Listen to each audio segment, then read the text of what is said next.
It's for I'll cue you. Don't worry. Okay. For what are we doing? All right, ready, set, and I'm gonna start.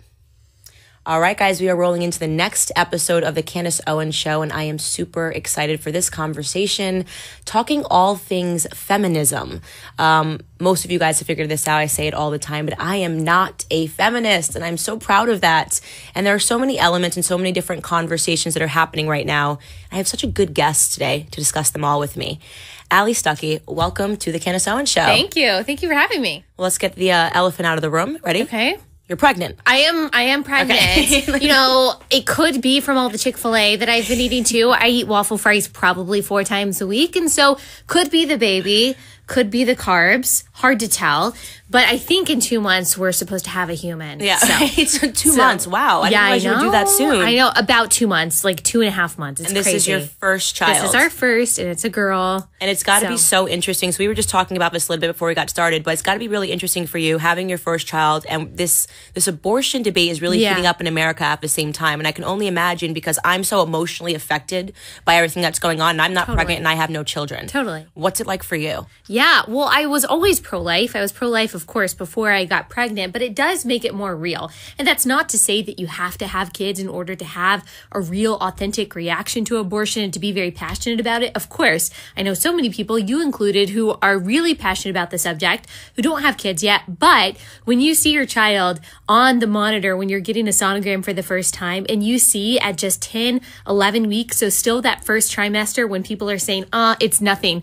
No, when you go and you get that sonogram still in that first trimester, it's got arms and legs and feet and fingers and toes. She's moving around. She's got a brain. She's got the beating heart that you can see. That's when I burst into tears. And I didn't think I would be like that, but it's this spontaneous reaction of not even realizing you realize you have life inside of you, but just how human this life is until you see it for the first time and you realize that you helped create that.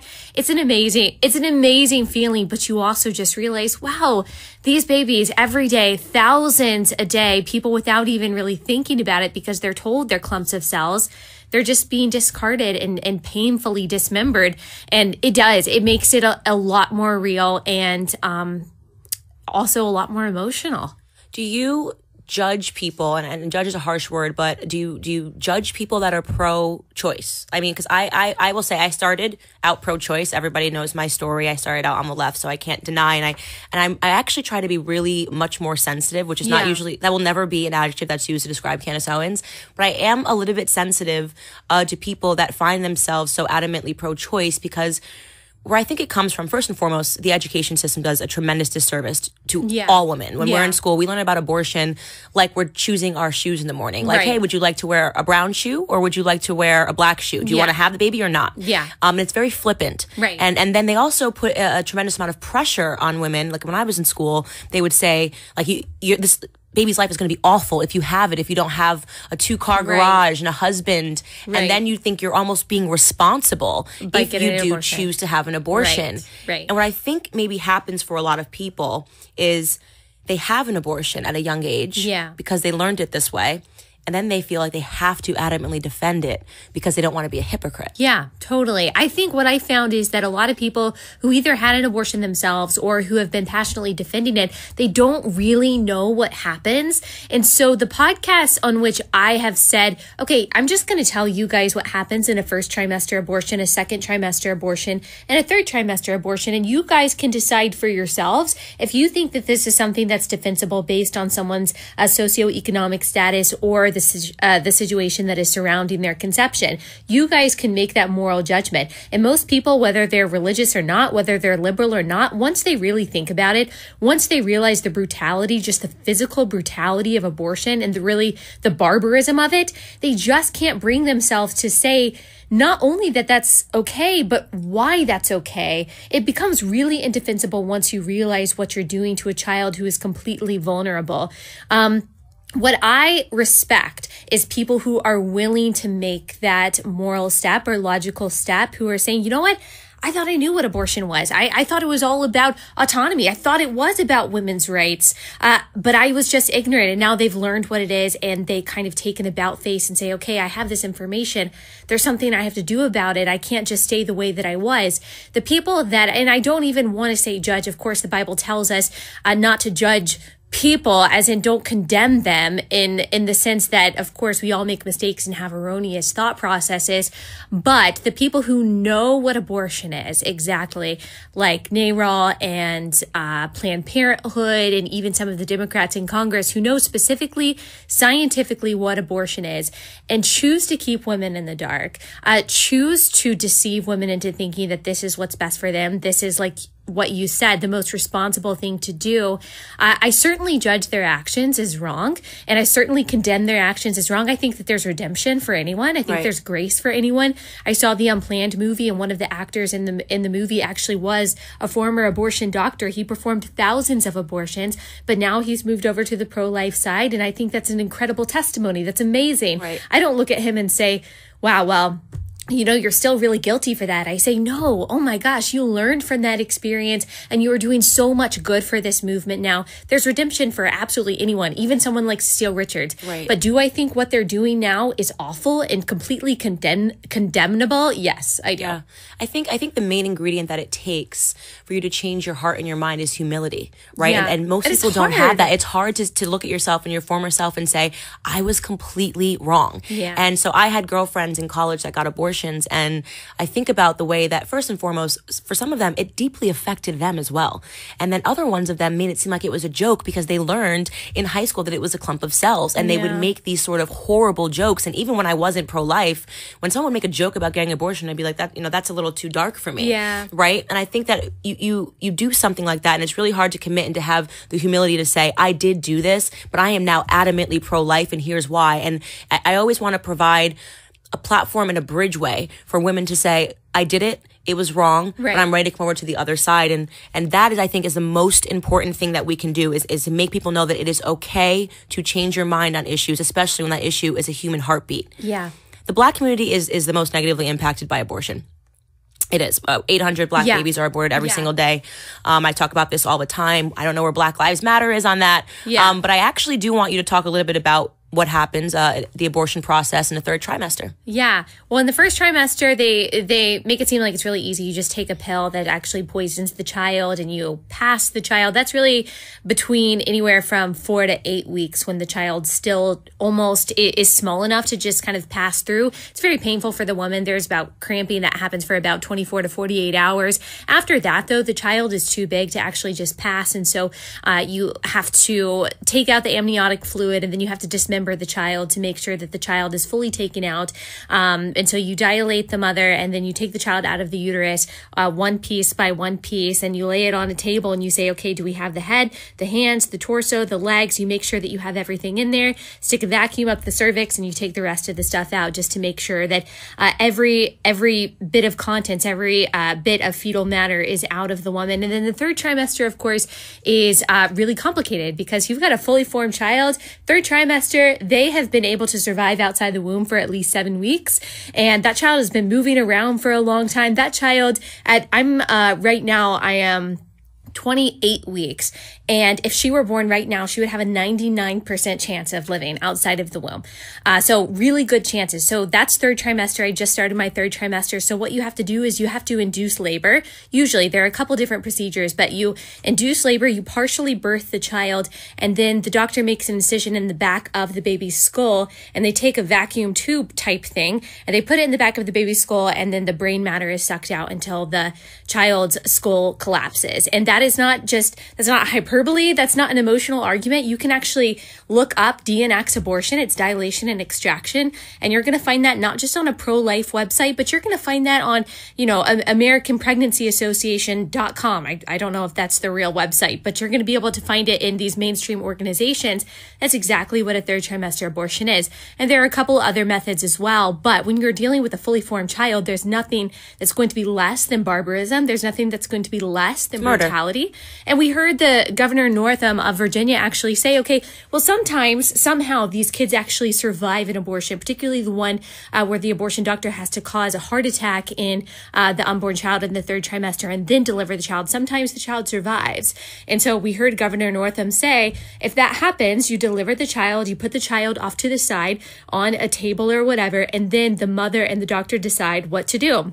So you're talking about a child who is outside the womb, umbilical cord cut, writhing, fighting for his life, probably instinctually looking for his mother, wanting to be fed, wanting to be held, and you decide what to do. Now, we don't know what happens. I'm not really sure how you kill the child after that, what means you go through to kill the child, but that's infanticide. I mean, that's nothing less than that. Of course, I believe all abortion is infanticide, but for those who say, no, it's not infanticide until it's outside of the womb, while certainly third trimester abortion is nothing less than that. Right. I mean, it's one of those arguments that it's weird to me to see the left is embracing this and that they're saying that this is freedom, this is progress for women, right? And how could this possibly be progress for women? And the argument that I hate the most is my body, my choice, right? My body, my choice. Like the moment that you get pregnant, it no longer becomes just your body, right? You're sharing your body with your child. Right. There are two people now that are involved in this equation. So that argument and seeing these feminists marching and the celebration in New York. What did Andrew did he light up the city of New York to celebrate the fact Pink to celebrate the fact that they could now do it at 9 months in the womb? I mean, you can't even really imagine that. It goes back to the feminist argument, at least the modern day feminist argument of saying, well, women should be able to do all the things that a man can. And so what they try to do is they try to erase any physical, biological differences between men and women. Of course, we see that in this whole gender fluidity movement, that what does it really mean to be a man and a woman? Well, abortion really plays a part in that. Right. Because if a man can physically walk away from a pregnancy, then a feminist would say, well, a woman should be able to physically walk away from a pregnancy too. So rather than rejoicing in the privilege, and to use a leftist word, the true privilege of being able to carry a child, no matter how hard the circumstance is, because I understand circumstances are really hard for women sometimes. But instead of rejoicing in that privilege and that uniqueness of femininity, that uniqueness of being a woman, they want to take it away. So they can say, there's really no difference between men and women. And they think that's going to usher in this egalitarian utopia where men and women don't have any differences between them and equality will be achieved. It's not going to happen. Do you consider yourself a feminist? No, I don't. Interesting. I don't. Very, very interesting. There's a lot of people that want to, and I know you said that you're not either. There's a lot of people who want to reclaim feminism. I don't really see. Like, let it burn. Yeah, right? just where let we're it at die. right now. Like, let it burn. I don't really see what we're fighting for anymore. Like, I get it. Like, the movement had to be started because we actually did not have equality with men. We have equality with men. In most circumstances, we have more than equality with men. It's like plus. We have all of these privileges on top of it. And when I think of feminism today, I think of the Lena Dunham types. Like Lena Dunham out there, she's obviously miserable, right? And she's not shaving her armpits, and she's going out there and saying that this is freedom. It actually, what they identify. What they determine to be freedom to me looks like misery, right? We don't need men. We don't want men. Actually, you do need men. Like, actually, we cannot pretend physically like biology exists. Like, this is not a good platform to have abolished men. Like, we don't want any more men. And the movement has become so radicalized. And the only way for people to actually pull it back is to just let it burn. I'm not a feminist. I don't need to be a feminist. There's nothing that they're fighting for that I agree with anymore. Yeah. It seems overprivileged. It seems bratty. You have time to put on a pussy hat and go march and scream during the weekday. You probably have achieved equality. Right. And I just want to tell Lena Dunham, like, you not shaving your armpits is not doing anything for me. So if I'm just going to tell you, woman to woman, I feel totally fought for already. Like, you can go ahead and shave your armpits, girl. Right. It's not accomplishing that much for me. But you're absolutely right. What they're trying to do is denigrate what it actually means to be a woman, because it actually says a lot about what they think about womanhood and what they think about femininity, that it is inferior to men, so we need to be more like men in order to be really equal. Well, I believe that women are unique. I believe that there are things that women can do that men can't do. I mean, beyond just carrying a child, giving birth and all of that. But there are things that women are better at than men. There are ways that we can lead that are better than how men can lead, and vice versa. It's a very complementarian relationship that we should have between the genders, of course, acknowledging equal worth of both genders. But they're not willing to do that. They want to say, well, I can do all the same things that a man can. I want to be drafted like a man. And no, they never want that. Yeah. They always stop right there. Well, AOC the other day, she said, I believe that all genders should be drafted. And so they think that they want all of that. No, they don't think want that. all of that until, can you picture, my gosh, AOC over there trying to defend our freedoms? No, she doesn't No, even... she's going to be handing out pamphlets of the Communist Manifesto instead of doing what she's supposed to do. And people are like, I thought you were fighting for freedom. She's like, nope. And what I particularly don't like about it is that the people that claim to be oppressed, and I see this in all different types of movements, not just feminism, I saw this in Black Lives Matter, the people that are pretending to be oppressed are doing the oppressing. Yeah. Right? Like they're showing up and they're saying, I'm doing this in the name of fighting against oppression, when in fact you are now doing the oppression. So I go speak on college campuses and we have fleets of Antifa protesters shutting down free speech. Yeah. You're the oppressors, right? We're not out here screaming at you, telling you can't be a liberal or that you can't speak. I can't think, and you can correct me if I'm wrong, of a single person that has showed up and a conservative group that showed up and said that we will refuse to let liberals speak on campus. Yeah, this absolutely exclusively not. happens to conservatives. Right. And I find that with feminism as well, is that they are actually actively now doing the oppressing. Yeah. And this is why I so early, and this is such a good story to bring up, you took a day off of, and back in June, you took a social media weekend break. Oh. And all hell broke loose on Twitter because I spoke out. I was one of the very first people that said, no thank you to the Me Too movement. I was like, this is not going to end up anywhere pretty, right? This is just, immediately I looked at it and I said, this is going to be really, really bad. You saw where it was going to go, and that was even before the whole Kavanaugh thing. Way and I before. think that was the shift that most people saw. Okay, this Me Too movement, which I don't know if we agree on this, but I actually believe there were some benefits to the Me Too movement in that it gave women what I want to call, some people have a hard time with this phrase for some reason, but it gave women cover who previously maybe were scared to come forward and say, yeah, this happened to me. I'm not trying to press charges, but I just feel like I need to tell this story. I feel like it gave women kind of the courage to come forward and say that. And I think that's good. I think that maybe only bad men, not all men, but bad men should be put on edge to be like, oh, women are talking do you think about net this. positive or net negative? Net negative, because, and this is where I was going with that, with the Kavanaugh thing, we saw that it went from listen to her to believe her, and that's where justice was totally obscured. Right. So it's no longer just about listening to survivors' stories and taking courage from their stories and saying, okay, yeah, I'm going to stand up too. I'm going to say something about what happened to me too. I'm going to put those guys on notice. It became all men, toxic masculinity, especially if you're a white male in a position of power like Kavanaugh, then we're not going to believe you at all. So you just lost all logic, all credibility. And I think you're right. That's probably where it was going from the very beginning. It's unfortunate how many casualties we've seen through it. I do think that there were some positive stories that came out of it and some good that came out of it. I wish it could have come out a different way than this feminist tornado that we've seen. Yeah, I'm not sure I followed any of the positive stories, and maybe that's why, because I was just so in the trenches. But what particularly bothered me was the conflation of terms, right? Yeah. So it's like people don't know the difference now between rape, right, sexual assault, and a bad date. Like a bad date, like literally like a bad date where you should be like, you know what, that was kind of an awkward dinner, a weird thing at the end, I'm going to leave. And that was what was bothering me, is that I actually felt bad. And this is totally bizarre, and I can't think of the university that the young student went to, but there was a young woman who went out, got completely plastered and drunk. And this is the removal of personal responsibility also bothers me, but we'll get into that in a second.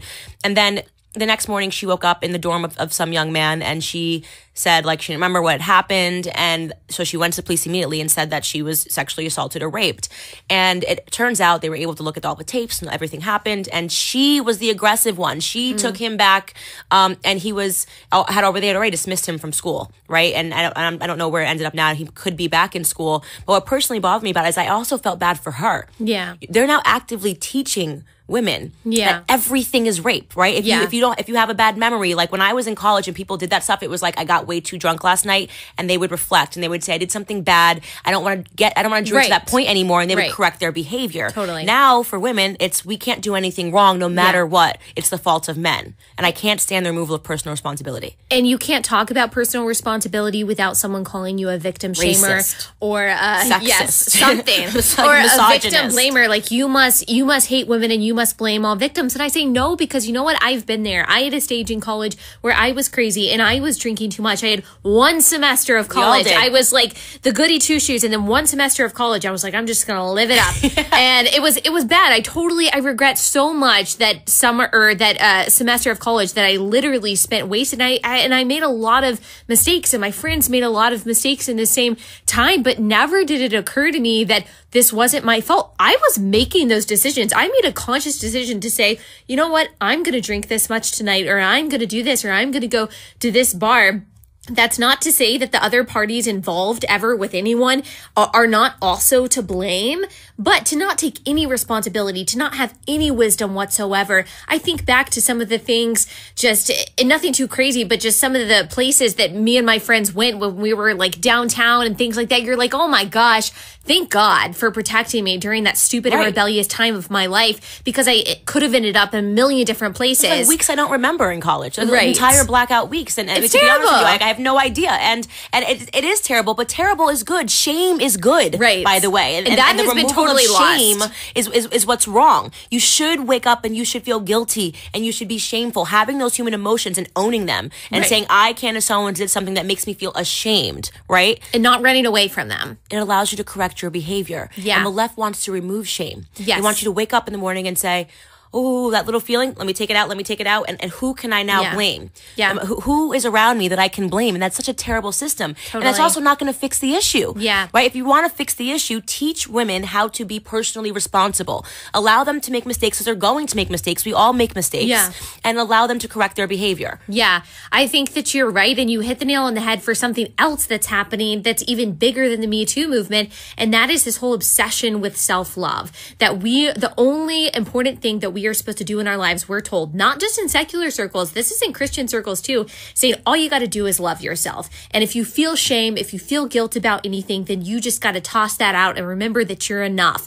And I'm like, no, shame and guilt, not to a negative, not to like a self-deprecating degree to where you actually loathe yourself, but shame and guilt over bad actions is good. Being sorry for what you did and scared of certain consequences and dealing with those consequences is good. That's a part of maturity. That's a part of, like you said, personal responsibility. But we see this everywhere. We think that the reason why people are depressed, they're anxious, they're insecure, they're paranoid, which our generation really is because they feel too much shame. I'm like, no, it's because we don't feel enough shame for the bad things we do. And so we just fill ourselves up with things that we think will make us happy. We're told that the only important thing in life is to be happy. Well, my version of happiness when I was in college was binge drinking. So were you telling me that that's a good thing that I should pursue?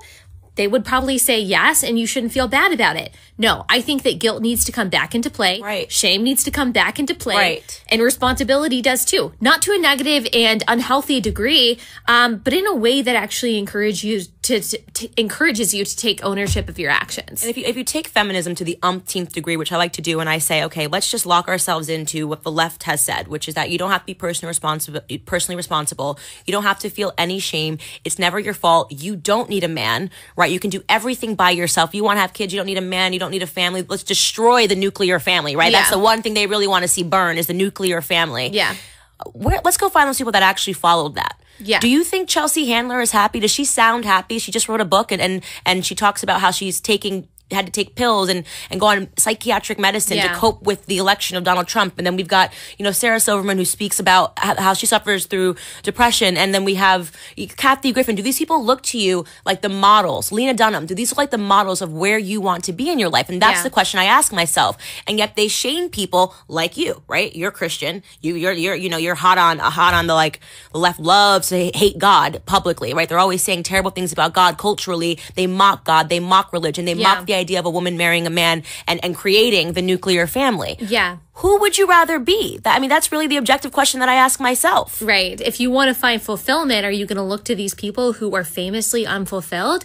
Or are you famously unfulfilled? I love that. Yeah. Or are you going to look to the people and model your life after the people who seem to, no one fully has it together, but seem to have found some measure of satisfaction in their hard work and the family that they've created and the things that are really outside of themselves? Because what those people tell us is that you can find all of your happiness inside of yourself. Just pursue the things that you want to do. Well, the happiest times that I've been in my life, the most fulfilled, the most satisfied, the most joyful times I've had in my life have been when I'm pouring myself out for other people. Like getting married. That's such a, what we would say in the Christian community, a sanctifying process of ridding yourself of yourself. You are necessarily thinking about someone else, which you are going to experience in a very real way really soon. Yeah. You are ridding yourself of yourself. It's not only about your schedule. It's not just what you want to eat. It's not just what you want to do, what time you want to go to bed. You have someone else to think about. Right. And then motherhood, which is what I'm about to experience, brings that to a whole new level. Right, where it's not just the Allie about you. Show. Yeah. But how much joy is found in pouring yourself out for other people. And that's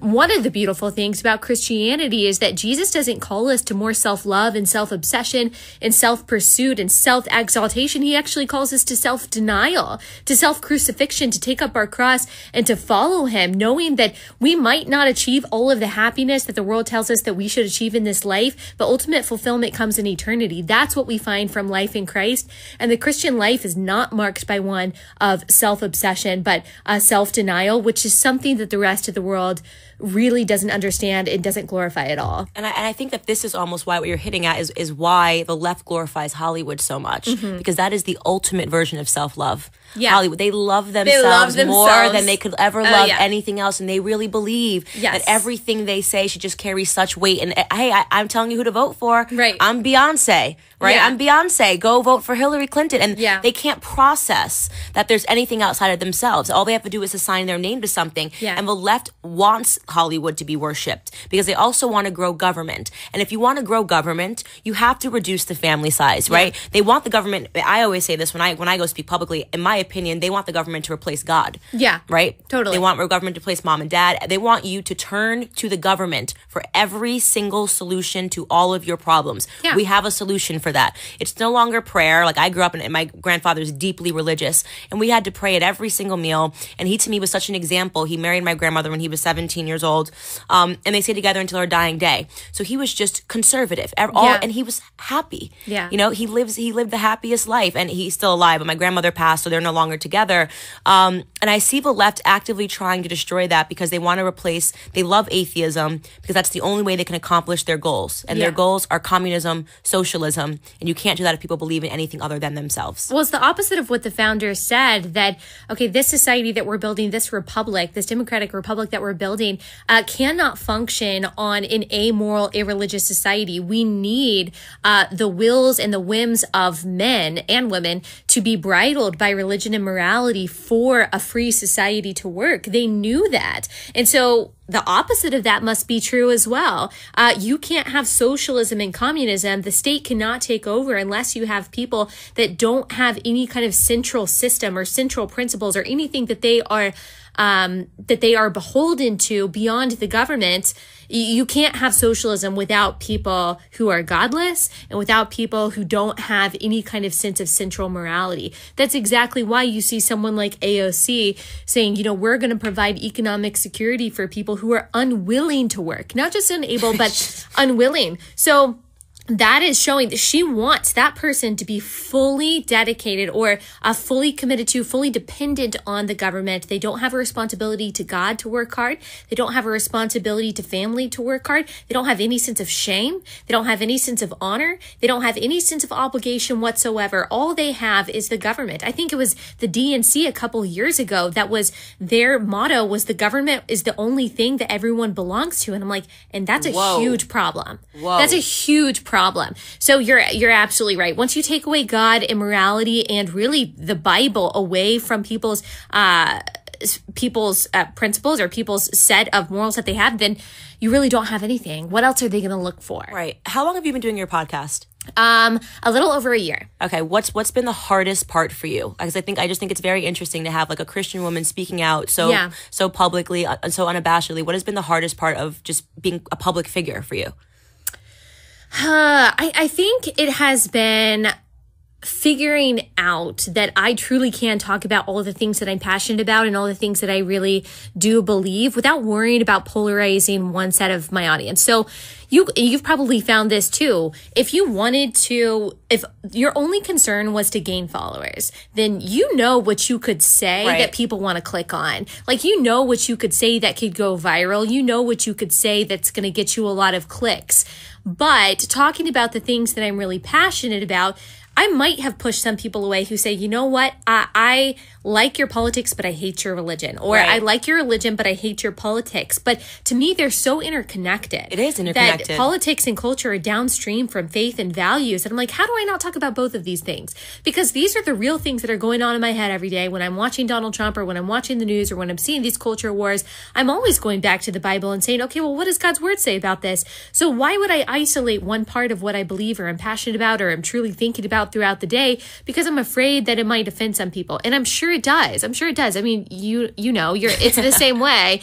And people whoever would ever say to me or to someone like you, the only reason you're doing this is to get followers. If I just wanted to get followers, trust me, the last things I would talk about, the last thing I would talk about is Christianity and the Bible and conservatism. Right. Because those are really unpopular. That's what I'm like, if I wanted to just be getting followers, I'd be AOC. Yeah. You know how easy that would be for me to be AOC, so I have to know nothing. Yeah, and you've got the intersectionality points. Yeah, I guess as a black woman, it would be so easy for me to get into politics as an impassioned black woman. To hate Donald Trump. Hate Donald Trump. That's the easiest ticket in life. I'm like, are you kidding me? They would be celebrating me everywhere. You know how many awards I would have by now? I'd have a Nobel Peace Prize. Yeah. Yeah, and all I'd have to do is say, they're white supremacists, it's on the rise, you know, and everything that's happening in America is hurting me as a black. If I wanted to be the ultimate victim, which is exactly what AOC is, right? Yeah, you would have run for office. I would have run for office. Yeah. This is hard, especially in the black community where there's just this, it's just been a block for so long. It's just been a complete monolith and nobody wants to think differently. I am attacked every single day. Yeah. I mean, it never stops. And it's difficult because I just think the black community is just, we're so deeply conservative and we just had no idea. No one's turned on the lights. Like hearing you talk about, you run a podcast and you talk about the Bible and you talk about faith, you talk about religion. You should have the biggest, blackest audience in America. Yeah. Right? I'm serious. Like it should be like, they should be listening to you because that is what we believe as a community. Yeah. And yet somehow it's been hijacked. But unfortunately you have even leaders in the black community who are Christian, in the evangelical community, they are also adopting a lot of the progressive doctrine, which doesn't make a lot of sense, a lot of the social justice doctrine, to say, hey, whiteness is bad, whiteness is the enemy. There was actually this woman who spoke at a very mainstream evangelical conference in Dallas, who has a large following and has been known to speak out about, you know, white supremacy and Donald Trump, and of course conflating the two things. She gave an entire speech on why whiteness is wicked and how women need to divest from their whiteness. And this is a Christian conference speaking to Christian women. And she is not whiteness is wicked. Yes, she's not some out there figure. She's got a lot of followers, and this conference, who is known for being a theologically conservative conference, invited this woman and gave her a platform. And so unfortunately, you're hearing messages like that. That is also infecting, I don't know specifically about the black community. Could you imagine if you had a conference and you got up on stage and you said blackness is wicked? Yes. Seriously, I love to do that. I just like to play the game where I just mix everything around. Allie Stuckey gets up on stage and she says blackness is wicked. Yes. You need to divest from being black. Well, actually, on my podcast that came out as we're recording this, that's how I started the podcast. I read her quotes from her speech using blackness instead of whiteness. And that would be racist. And it is racist. It would be wrong for me to say that, or for any white person to say that, because in Christianity, in biblical terms, blackness is not the problem, whiteness is not the problem, because every single race, every single ethnicity throughout the world, for all of history, has been responsible for slavery, for the oppression of minorities. We've all been guilty of terrible things. But blackness is not the problem. Whiteness is not the problem. Sin is the problem. Right. Sin infects the human heart, and the only antidote for that is Jesus. And so for anyone who proclaims the gospel, who says that they are theologically sound, to give any other solution to sin besides Jesus and his redemptive death on the cross, to say, well, yeah, but also you need to not be so white. Right.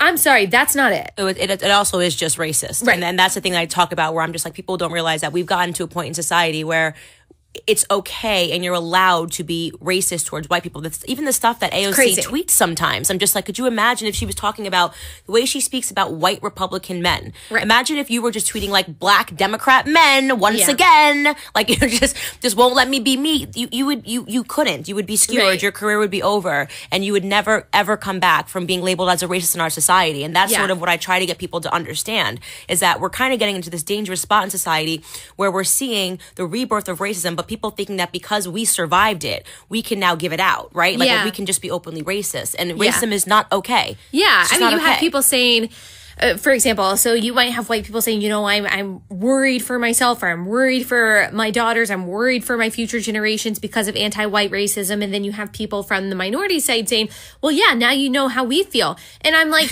well, I totally understand. And that I'm so sorry that you had to deal with that. That's not right. There were racists that maybe terrorized your family at one point, and I'm so sorry for that. But the remedy to that is not retribution. Right. The remedy for that is forgiveness and redemption, what it always is. And not even saying forgiveness because, for example, they want, the government to pay reparations. Well, I don't need to be forgiven for slavery. I mean, that happened 150 years ago. I'm not responsible for that. That's so insane. But that's what social justice is. It's all these crazy calculations of how the oppressed is going to be taken care of, and it just never works out in the end. Where is it heading? Where is it heading on the left? I want you to make a prediction for like the next 2 years. Like where is this all going? The radicalization, the Alexandria Ocasio-Cortezes. Yeah. Who's the other young woman in Congress? Ilhan Omar. Well, Ilhan Omar and then Rashida Tlaib. Yeah, Rashida Tlaib. Where is this heading? I think that they're pushing intersectionality so far that it can go one of two places. They're taking us to the extreme on abortion, on socialism, on racial reparations, on abolishing private prisons, on taking us to open borders, that either we're going to settle for a moderate leftist position and say, okay, so they're taking us to the extremes, but okay, we're not going to go for Medicare for all, but we'll go for healthcare for all. Okay, we're not for open borders, but we're for abolishing ICE. That will kind of compromise, that there will be some kind of compromise, unfortunately, by enough people on the right to be like, okay, you wanted to take us to these extremes, we'll settle for the moderate Democratic position. Or there's going to be a swing all the way over to this side saying, hang on for a second. Can we just talk about the consequences of intersectionality? Like, can we talk about the consequences of the injustices of social justice? Let's look at the consequences of open borders. Let's look at the consequences of gun control. And we could swing back in the other direction, but it's just hard to, and I'm not hopeless, but it's hard to see that happening without, like we said, there being a beckoning back to morality and a beckoning back to principles, a beckoning back to the traditional family. It's just really difficult to see how people are just going to stop depending on the government if they don't depend on anyone in their community. Right. I mean, I don't know. I'm much more optimistic. Like tell me. Yeah, I want to be optimistic. So I just look at the trends, and I think that, and my fiance always says this. He's just like, what we're seeing now on the left is like the last squeals of a dying animal, because they're just so radical now that it's like, what is that even happening? Right? Yeah. And when I see people like you, who, your profile has exploded over the last couple of years, and I came out of nowhere, and now we're seeing this black movement that's happening, which they never saw coming. We're seeing this Hispanic movement happening. Yeah. We're seeing Jexodus, right? Now people are, the Jewish people are talking about it, and I just observe it on These the ground. Names are just I know, so Blexit, clever. Jexodus, and I think that means that movement is happening. There's a reaction. And I think morality is at its core, where it's just that I actually can no longer jive with this. And to me, it's not even just a reaction, it's an awakening. Yeah. Right? Like, I genuinely look at the way that I was, and I think that I was just asleep. Like, I just had, I didn't care. Yeah. I didn't care about politics. I had never voted. So it's so funny when people say to me, like, oh, now you're a conservative. I was nothing. I was in a bubble. I didn't really care about it. I was happy to let somebody author my entire future. But once you have that awakening and you realize how you've been used, how you've been abused, and just how crazy the left has become, you want to become a part of it. And I think that America is somehow like the last stand. Yeah. And totally. Brexit. We've got Bolsonaro in Brazil. We've got Brexit happening over in the UK.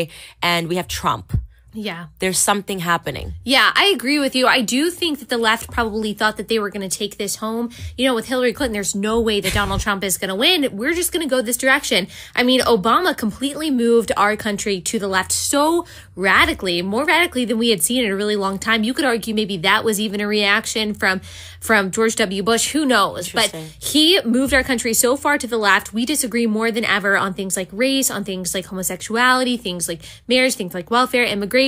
And that really happened from about 2009 to 2017, where we mostly agreed on things before. We disagree more than ever. And they call him the great reconciler and the person who brought people together. No, he completely split us apart with identity politics. And so we are seeing a reaction. And I think that's a very hopeful perspective. And I hope that it's right. People are saying, okay, hang on for a second. All these things that made America great for so long, we're just going to throw them out the window to look more like Venezuela. I don't know. Yeah, it's really bizarre. And I'm obviously we're going to find out, right? We're in the midst of it, but I'd like to think that you and I are doing our part in opening the conversation and just getting women to think just a little bit harder about where we're at and where everything is going. It's thinking a little bit harder. Yeah, just think a little bit harder. So we wrap up every episode with a 2-minute game. Oh. A 2-minute game. Fun. Okay, where we just say you have exactly 2 minutes and you get to launch a vibration into the world. And let's say that everything, that it's going to be heard by everyone all over the world and just has to become a thing. What is your advice? Wait, what? You're just going to speak for 2 minutes into that camera and you are going to say just what you would say to the world. Hi, I am Allie, and this is what I believe. What is your advice? Okay. Hi, I'm Allie. Oh, wait, do I start? On your mark, get set, go. Hi, I'm Allie, and Candace told me to tell you what I believe. So I think the most important thing that you can believe in your life is not that your purpose in this world is to pursue your own happiness or to pursue the things that you want, but to know your Creator and the Son that He sent for you to die on the cross for your sins, to be reconciled to a perfect and holy God. We're an imperfect and an unholy people, and we needed someone to bridge the gap, and Jesus did that for us. I don't think that there is any greater satisfaction than knowing the one that died for you, and it's not just salvation and the life after this, it's also sanctification and purpose on this life. That is the gospel. That is the best news that history has ever given us. It's going to be better than any book that you'll ever read is the story of Jesus Christ and what He did for sinners. And that's really the most important thing that I could tell you beyond any conservative policy, beyond anything I could say about AOC or feminism. That's the gospel. That's the good news. And that's the only message you really need to hear. That was perfect. Oh my God. Did she get direct? Oh my God, that was amazing. That was amazing. Thanks. Thank you so much. That's a wrap. Thanks. That was awesome. Thank you. Thank you. And by the way, thank you so much for being flexible. I know it was so crazy. Thank you guys for watching the latest episode of the Candace Owens Show. I hope you guys enjoyed the conversation as much as I did. As many of you guys already know, PragerU is a 501c3 nonprofit organization, which means we need your help to keep all of our content free to the public. Please consider making a tax-deductible donation today. I would really appreciate your support.